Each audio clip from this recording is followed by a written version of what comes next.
Bonjour à tous, chers internautes, bienvenue sur le plateau de TVBA. Aujourd'hui, nous recevons Mélodie Chibrac, qui est présidente de l'association L'Effet Colibri. L'Effet Colibri, qui est une association basée au Tech, mais qui rayonne sur tout le bassin d'Arcachon. C'est ça. Bonjour Mélodie, bienvenue. Bonjour, merci de m'accueillir. Avec plaisir sur ce plateau. La cause que vous défendez, en plus, nous est chère aussi. Vous allez nous présenter donc cette association L'Effet Colibri. Qu'est-ce que c'est que L'Effet Colibri en quelques mots? L'Effet Colibri, c'est une association qui fait la promotion du zéro déchet sur le bassin d'Arcachon. D'accord, donc en fait vous êtes militante du zéro déchet. Tout à fait. Vous-même, comment vous êtes arrivée, Mélodie, à vous retrouver donc présidente à votre jeune âge? Je crois que vous avez 31 ans. Pourquoi devenir militante active? Alors, moi j'ai découvert le zéro déchet en décembre 2015. On en avait ras-le-bol de descendre nos poubelles de la honte. Et du coup, on s'est penché sur la question, sur ce qu'il y avait dans nos poubelles. Et on a vraiment eu envie de changer les choses. Et donc, on s'est rapproché d'associations qui, justement, étaient sensibles à l'écologie, dont Zéro Est France. Et vous dites on en avait marre parce qu'en fait, vous m'expliquiez tout à l'heure en préambule que vous avez 3 enfants, oui, malgré votre jeune âge, et donc que 3 enfants, vous disiez beaucoup de déchets. Oui, oui. Les 3 enfants, c'est les couches jetables, c'est les lingettes, le gaspillage alimentaire. Donc tout ça se retrouvait dans nos poubelles. Et poubelles de la honte, le mot est fort. C'est ça. Mais c'était 2 énormes poubelles, vraiment. Par jour?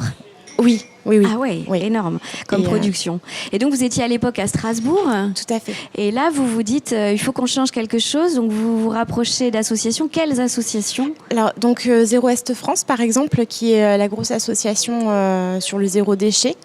Et qu'est-ce que vous faites avec eux? Qu'est-ce que vous apprenez? Alors je suis formée en continu sur la problématique qui est liée aux déchets, donc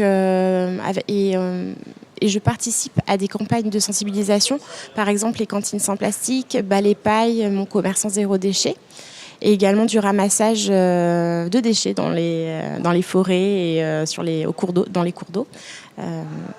Donc à l'époque, vous habitiez à Strasbourg. Oui. Et puis en fait, vous êtes revenu vivre sur le bassin. Vous êtes originaire du Tech, vous me disiez. Vous êtes revenu vivre au Tech. Oui. Donc le retour de la Téchoise chez elle et la Téchoise qui se rend compte de quoi quand elle revient chez elle? Et en fait, j'étais très étonnée qu'il n'y ait pas d'association zéro déchet sur le bassin, alors qu'en fait, c'est vraiment là la source en fait à protéger, à préserver. On a un beau littoral.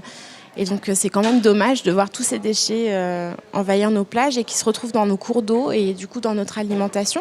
Donc, je trouve que c'est vraiment important d'agir ici. Donc, vous créez l'Effet Colibri en décembre 2018.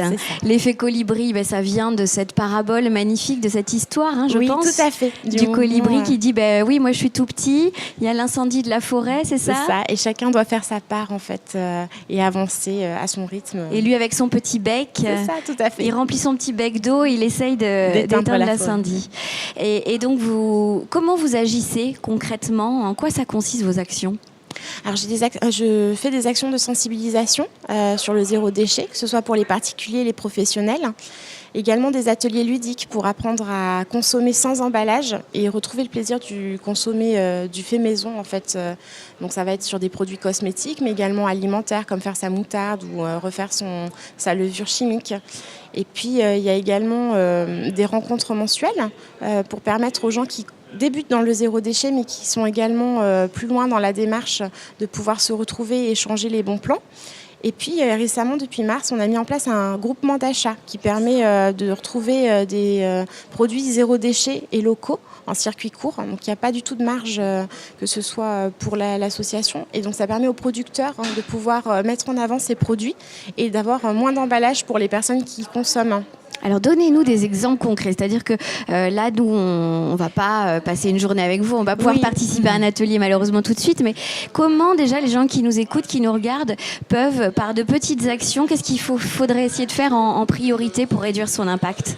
Déjà, c'est, je pense, prendre conscience en fait de l'état de notre poubelle et de se dire que ce qu'il y a dedans, en fait, on peut changer. Donc, par des petits gestes, comme par exemple quand on va au supermarché, prendre des contenants qui sont recyclables, hein, plutôt que des contenants qui vont être à la poubelle et on va rien pouvoir en faire. Donc, par exemple, le verre, le papier. Vous me disiez tout à l'heure l'aluminium. Alors moi, je croyais bêtement qu'une conserve en aluminium c'était recyclé. Eh ben non.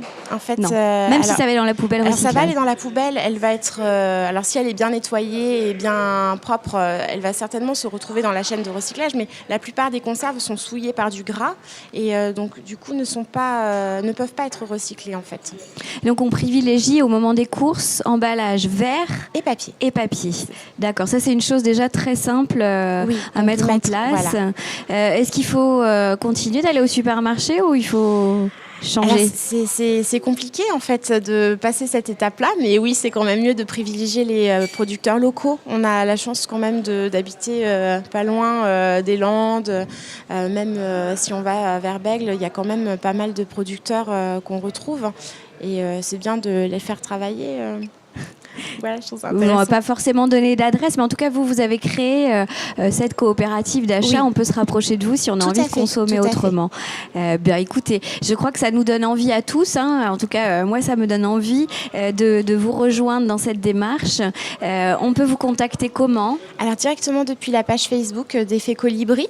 Voilà. Donc je publie régulièrement des informations, de l'actualité, mais également les événements à venir. Est-ce que c'est payant de rejoindre l'Effet Colibri? Comment ça fonctionne? Est-ce qu'on peut venir vous retrouver même si on a des petits moyens? Alors justement, il y a une adhésion qui est de 10 € par an et par personne et qui peut descendre à 5 € en fonction des ressources et des familles nombreuses. Donc en effet, c'est vraiment modique et ça permet de participer aux ateliers. Tout à fait. Pour 10 ou 5 € seulement. C'est ça, exactement. Bon, bravo Mélodie pour ce que vous faites et à bientôt. Le plaisir de vous retrouver. Tout à fait.